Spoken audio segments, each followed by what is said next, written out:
नमस्कार, स्वागत है आपका खबरों का पंचनामा में। मैं हूं आपके साथ वक्ता। हम लेकर आए हैं देश और दुनिया की 5 बड़ी खबरें, जिस पर चर्चा के लिए हमारे साथ स्टूडियो में मौजूद हैं कैपिटल टीवी के editor in chief doctor Manish Kumar ji. Doctor साहब, आपका बहुत बहुत स्वागत है। धन्यवाद। सबसे पहले नजर डालते हैं आज की हेडलाइंस पर। 2 साल के बाद एलएसी विवाद पर भारत ने हासिल की बड़ी जीत। पीएम मोदी से डरा चीन। गलवान घाटी से चीन ने पीछे हटाई अपनी सेना। बिहार के सीवान में 2 गुटों में हुई भिड़ंत। महावीरी अखाड़ा शोभा यात्रा के दौरान हुआ पथराव। 12 घायल, 6 पुलिसकर्मी भी घायल। याकूब मेमन की कब्र पर उठे विवाद पर टाइगर मेमन से मिल रही धमकी। कब्रिस्तान के पूर्व ट्रस्टी का बड़ा खुलासा। सीएम शिंदे की 2 टूक, जांच शुरू। दोषियों पर होगा कड़ा एक्शन। कांग्रेस को फिर खड़ा करने के लिए राहुल गांधी ने शुरू की भारत जोड़ो यात्रा। सोनिया गांधी ने दिया पार्टी को संदेश, ये यात्रा पार्टी के लिए संजीवनी। छोटे राजनीतिक दलों पर आईटी का शिकंजा। गोपाल राय के घर पड़ा छापा। सुबह 4 बजे तक चली छापेमारी। दस्तावेज के साथ 425 करोड़ बरामद।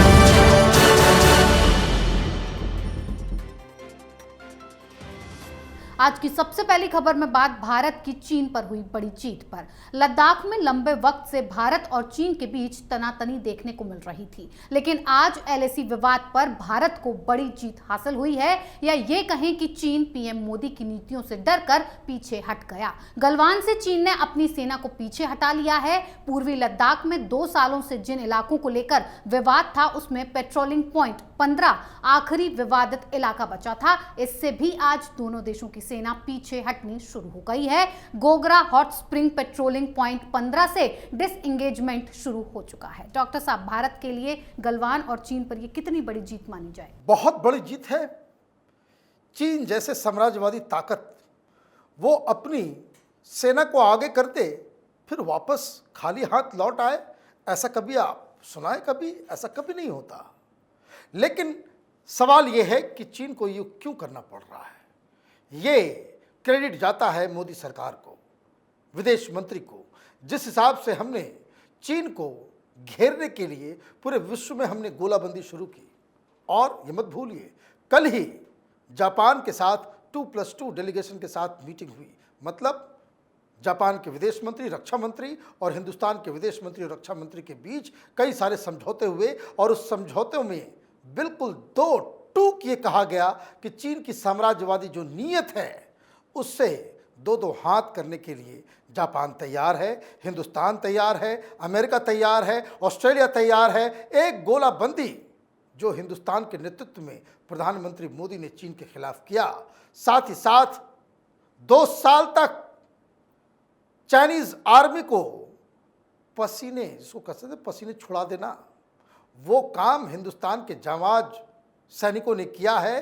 1 इंच जमीन उनको आगे बढ़ने नहीं दिया गया, और इसलिए एक तो मिलिट्री की तरफ से और दूसरी तरफ डिप्लोमेसी की तरफ से, और तीसरा वार जो प्रधानमंत्री मोदी ने चीन के खिलाफ किया कि कई सारी कंपनियों को हिंदुस्तान में बैन कर दिया गया, 5G से उसे बाहर कर दिया गया। जितने भी जो ठेके होते हैं, दुनिया भर की कंपनियां आती है, चाइनीज़ की एंट्री बैन कर दी गई। कई सारी कंपनियों में ताला लगा दिया गया, और कई सारे ऐप्स के ऊपर जो बैन लगाया गया। चीन को समझ में आ गया है कि ये जो सरकार है, ये 56 इंच का सीना वाली जो है सरकार, इससे लड़ना भिड़ना बड़ा मुश्किल है। इसलिए मजबूरन चीन को पीछे जाना पड़ा है। जी डॉक्टर साहब, पीएम मोदी ने गलवान में जीत हासिल करके चीन को उल्टे पैर भगा दिया है, लेकिन नया विवाद बिहार के सीवान में शुरू हो गया है। महावीरी अखाड़ा शोभा यात्रा पर कल शाम असामाजिक तत्वों ने पथराव कर दिया। पथराव में दोनों पक्षों से 12 लोग गंभीर रूप से घायल हो गए, लेकिन जो वीडियो सामने आया है उसमें कुछ असामाजिक तत्व मस्जिद पर चढ़कर ईंट पत्थर फेंक रहे हैं। आसपास के घरों से महिलाएं भी पत्थर फेंकती दिख रही हैं। इसके बाद शोभा यात्रा में शामिल लोगों ने भी पथराव किया और एक गुमटी में आग भी लगा दी गई। डॉक्टर साहब, ये कौन लोग हैं जो इतना बवाल मचा रहे हैं? हनुमान जयंती और राम नवमी पर भी ऐसे ही विवाद हमें देखने को मिले थे। देखिए, मस्जिद में कौन जाता है, और ऐसी क्या बात है मस्जिद के छत के ऊपर पत्थर कहां से आ जाते हैं भाई? मस्जिद पूजा पाठ करने की जगह है ना, वहां पे नमाज पढ़ने के लिए लोग जाते हैं। उसके छत पे पत्थर कहां से आया? और आसपास के छतों में भी ये पत्थर कहां से? क्या इस देश के अंदर में कोई हिंदू जुलूस निकलेगा तो मुस्लिम इलाके से नहीं जा सकता? सिवान में ये जो घटना घटी है ये बहुत ही शर्मनाक है। ये वैसे ही है जैसा दिल्ली में हुआ, राजस्थान में हो रहा था, हर जगह हो रहा था, यूपी में नहीं होता। वहां बुलडोजर चलते हैं। इसलिए एक हिंदू प्रोसेशन जा रहा है और अचानक से आपने पथराव शुरू कर दिया। तमाम वीडियो प्रत्यक्षदर्शी वहां के बता रहे हैं कि पत्थरबाजी मस्जिद से शुरू की गई। मीडिया में बताया जा रहा असामाजिक तत्व, असामाजिक तत्व। ये कौन है असामाजिक तत्व? हिंदुस्तान में सेकुलरिज्म का ठेका सिर्फ हिंदुओं ने ले रखा है क्या? अभी मुस्लिम प्रोसेशन जाता है, हिंदुओं की बस्ती से गुजरता है, उस पर तो कोई पथराव नहीं होता। भाई और भी धर्म के जुलूस भी तो निकलते हैं दिल्ली के अंदर, सिखों के हो, ईसाइयों के हो, वो निकलते हैं, देश भर में निकलता है। उस पर तो हिंदू बस्तियों से कोई पथराव नहीं करता। ये हर मस्जिद के ऊपर पत्थर कहां से आ जाते हैं? तो ये सवाल का जवाब देगा कौन? तो गृह मंत्री देंगे। लॉ एंड ऑर्डर जिसके अंदर है। तो बिहार में गृह मंत्री कौन है? बिहार में गृह मंत्री मुख्यमंत्री नीतीश कुमार है। उनको तो फुर्सत नहीं है। 2024 के लिए लामबंद कर रहे हैं। सारे जितने भी जो टायर्ड, रिटायर्ड, थके हारे, फूके हुए कारतूस लीडर हैं देश में बचे हुए, सबको इकट्ठा करने में जुटे हुए हैं। वो वहां पे हिंदुओं की जान खतरे पे है। वहां पे आए दिन क्रिमिनल्स जो हैं सड़कों के ऊपर मर्डर पे मर्डर कर रहे हैं। पटना में एक दिन पहले 2 मर्डर्स हो गए। वहां पे जंगल राज आ रहा है। और ये देश में जो है 2024 में कौन प्रधानमंत्री बनेगा ये तय करेंगे। तो बिहार है, जाति देख के वोट करेंगे आप, गुंडों को वोट करेंगे आप, अनपढ़ गंवार किस्म के लोगों को सिर पे बिठाएंगे आप, तो यही होगा। कोई नई बात, कोई आश्चर्यजनक बात नहीं है। वोट बैंक की राजनीति की वजह से इन लोगों के ऊपर कोई कार्रवाई भी नहीं होगी। जी डॉक्टर साहब, बिहार में हालात बद से बदतर होते जा रहे हैं, लेकिन सरकार का कोई एक्शन नहीं है। तो वहीं महाराष्ट्र में भी एक नया विवाद शुरू हो गया है। आतंकी याकूब मेमन की कब्र पर विवाद बढ़ गया है। भाजपा ने दावा किया है कि मेमन की कब्र का सौंदर्यीकरण किया गया है और उसे एक इबादत गाह में बदलने की कोशिश की जा रही है, जिसे उद्धव सरकार के कार्यकाल में किया गया। अब कब्रिस्तान के 2 पूर्व ट्रस्टी का दावा है कि याकूब मेमन के भाई टाइगर मेमन के नाम पर धमकी दी गई। इस मामले पर सीएम एकनाथ शिंदे ने मामले की जांच के आदेश दिए हैं। जो भी दोषी पाया जाएगा उनके खिलाफ कड़ी कार्रवाई की जाएगी। डॉक्टर साहब, सब कुछ पूरा देखने के बाद तो ये खेल बहुत बड़ा लग रहा है। बड़ा नहीं, ये तो मुझे तो कोई आश्चर्य नहीं है। इसरत जहां पकड़ी गई थी वो लश्कर तौबा की सुसाइड मिशन पे काम कर रही थी। नीतीश कुमार ने कह दिया कि बिहार की बेटी है। अब पता नहीं कोई नेता क्यों नहीं कह रहा कि याकूब मेनन मेरा बाप है। तमाशा हो रहा है देश के अंदर में। याकूब मेनन को फांसी दी गई किस चीज में? मुंबई में जो धमाके हुए थे, 257 लोग की मौत हुई थी। और जब इसे फांसी चढ़ाने के लिए फरमान आया तो दिल्ली में 2 बजे रात में सुप्रीम कोर्ट का दरवाजा खुलवाया जाता है। ये तथाकथित दलाल किस्म के लोग, सेकुलरिज्म का धंधा करने वाले लोग मर्सी पिटीशन लिख रहे थे। ये नसरुद्दीन शाह, ये महेश भट्ट, सीताराम येचुरी, ये पूरा गैंग, ये जो टुकड़े टुकड़े गैंग जो है वो। और जब उसकी मैयत निकली थी, जब जनाजा निकला था, तो ऐसे भीड़ उमड़ी थी कि जैसे कोई महात्मा गांधी हो।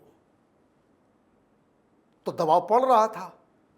पहले प्यार से उद्धव ठाकरे की सरकार थी, उस वक्त इन लोगों ने पिटीशन देना चालू किया कि भाई ये जो याकूब मेनन जो है उसको परमानेंट जगह बनाया जाए, उसको मजार क्रिएट किया जाए ताकि सब लोग जाएं, क्योंकि बहुत बड़ा देशभक्त था। टेररिस्टों की पूजा सेकुलरिज्म के नाम पे, गजब देश है हमारा। और एक बेशर्म मंत्री फारूक अब्दुल्ला का भाई कश्मीर से कहता है कि वो तो मुस्लिम कॉज के लिए मरा था। मुस्लिम कॉज के लिए आप बम धमाके करते हो, टेररिज्म का काम करते हो, और हिंदुस्तान में खुली छूट मिली हुई है किसी को भी अनाप शनाप बोलने की। जब ये काम नहीं हुआ तो जो वहां का केयर टेकर है वो भी मुसलमान ही है, उसको फोन करता है रऊफ मेनन और वो कहता है कि भाई वहां पे परमानेंट जगह दो, और नहीं तो टाइगर मेमन एक और आतंकी है, डी कंपनी का व्यक्ति है, पाकिस्तान में रहता है। बोला भाई फोन करेंगे तुमको और तुमको गायब कर दिया जाएगा। डर के मारे वो भागा भागा पहुंचता है पुलिस के पास कि हमको से धमकी मिल रही है। लेकिन पुलिस वालों ने एफआईआर तक दर्ज नहीं किया। क्यों नहीं किया? क्योंकि उद्धव ठाकरे की सेकुलर सरकार थी और उसमें नवाब मलिक माइनॉरिटी मिनिस्टर थे, और जिसने धमकी दी उसकी तस्वीर नवाब मलिक के साथ निकल रही है। तो सैया भय कोतवाल, तो डर काहे का?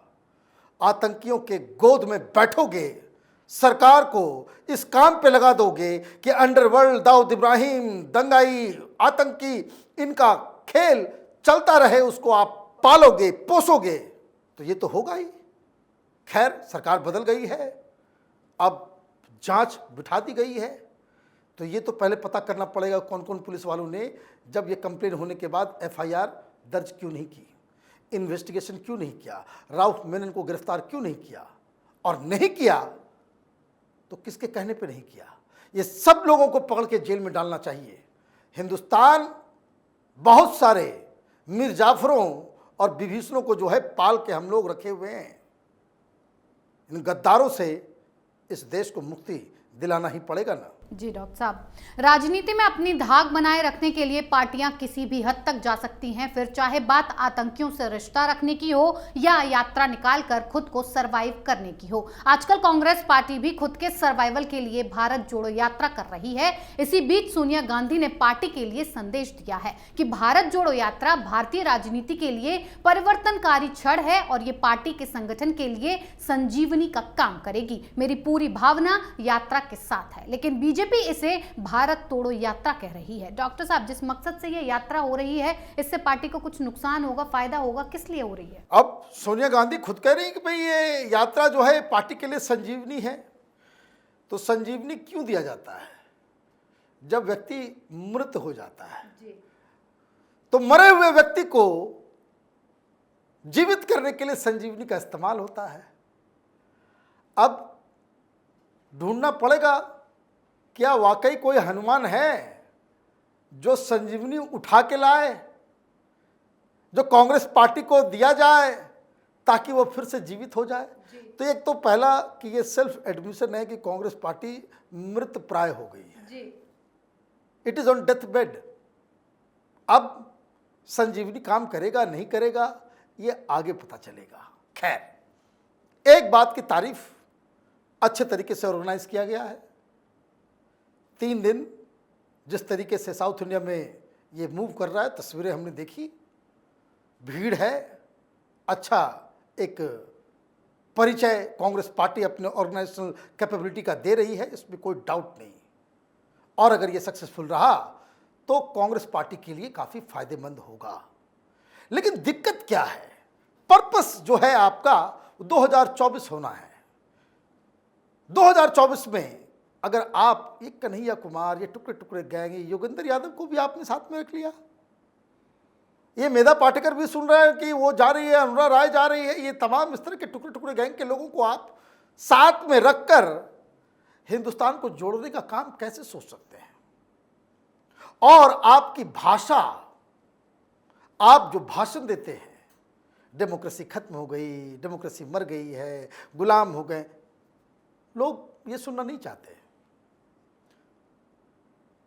आपके पास कोई सॉल्यूशन है क्या? देश को आगे कैसे लेके जाएं उसका कोई ब्लूप्रिंट है आपके पास? महंगाई कम करने के लिए आपके पास कोई ब्लूप्रिंट है क्या? आपके पास बेरोजगारी को खत्म करने का कोई प्लान है क्या? जनता विपक्ष को तब मौका देती है जब जनता के दिलो दिमाग में इस बात का विश्वास हो जाए कि जो प्रेजेंट गवर्नमेंट है उससे बेहतर सरकार चलाने योग्य हैं विपक्ष के लोग। तब जनता आपको आशीर्वाद देगी। अदरवाइज पिकनिक चल ही रहा है, एयर कंडीशन जो है वो कंटेनर्स जो हैं इमरान खान की कॉपी वो तो चली रही है, लेकिन कुछ खबर कुछ ये बता रहे कि वहाँ जूते को चोरी बहुत ज़्यादा हो रही है। तो कांग्रेस पार्टी को ये भी ध्यान देना चाहिए कि भाई चोर चक्कों के साथ जो है आप ये यात्रा ना निकालें। खैर, अभी तक जो चल रहा है वो कांग्रेस पार्टी के लिए एक अच्छी खबर है। जी डॉक्टर साहब, कांग्रेस पार्टी अपनी साख को बचाने के लिए पुरजोर कोशिश कर रही है, तो वहीं भ्रष्टाचारी नेताओं पर आईटी की गाज गिर रही है। 2 दिन पहले आईटी ने सबसे बड़ी रेड की थी। उसी रेड के चलते लखनऊ में राष्ट्रीय क्रांतिकारी समाजवादी पार्टी के राष्ट्रीय अध्यक्ष गोपाल राय के लालकुआं स्थित घर पर आज सुबह 4 बजे तक इनकम टैक्स ने दस्तावेज खंगाले, जिसके बाद कई अहम दस्तावेज जब्त करके आईटी चली गई। साथ ही अब्दुल माबूद इदरिसी की राजनीतिक दल अपना देश पार्टी को 2013 से अब तक 425 करोड़ रुपए चंदे के तौर पर मिले हैं। डॉक्टर साहब, 425 करोड़ रुपए कोई छोटी मोटी रकम नहीं है। क्या जनता चंदे में इतनी रकम कहां से देगी? भाई ये कौन पार्टी है, कौन लीडर है ये? कभी सुना आपने 425 करोड़ रुपए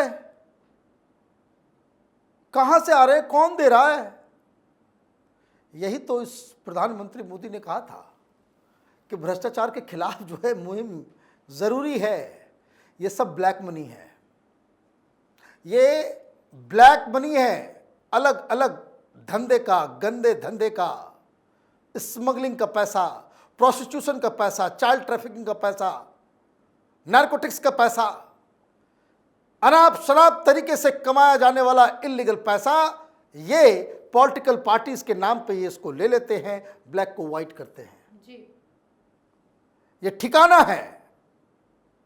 और इसलिए ये जो कार्रवाई हो रही है, ये कार्रवाई दुरुस्त है।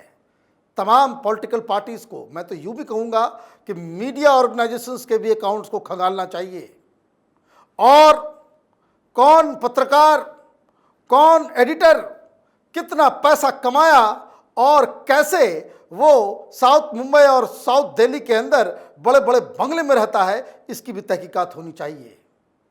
सबसे बड़ा पाप वो होता है कि जिसमें आप पैसे लेकर झूठ की खेती करते हैं, लोगों को बरगलाते हैं और जनता को उसके बेहतर फ्यूचर का झांसा देकर अपनी राजनीति चमकाते हैं। तो ये मुझे लगता है कि अभी शुरुआत है। देश भर में इस तरह के 2100 पार्टियां हैं रजिस्टर्ड बट अनरिकॉग्नाइज्ड। इन सब के ऊपर कार्रवाई की आवश्यकता है। जी डॉक्टर साहब, बहुत बहुत धन्यवाद इतनी जानकारी के लिए। धन्यवाद। खबरों का पंचनामा में आज के लिए इतना ही। देश विदेश की बाकी खबरों और उनके सटीक एनालिसिस के लिए देखते रहिए कैपिटल टीवी में। लाइक कीजिए, शेयर कीजिए और कैपिटल टीवी को सब्सक्राइब कीजिए। नमस्कार।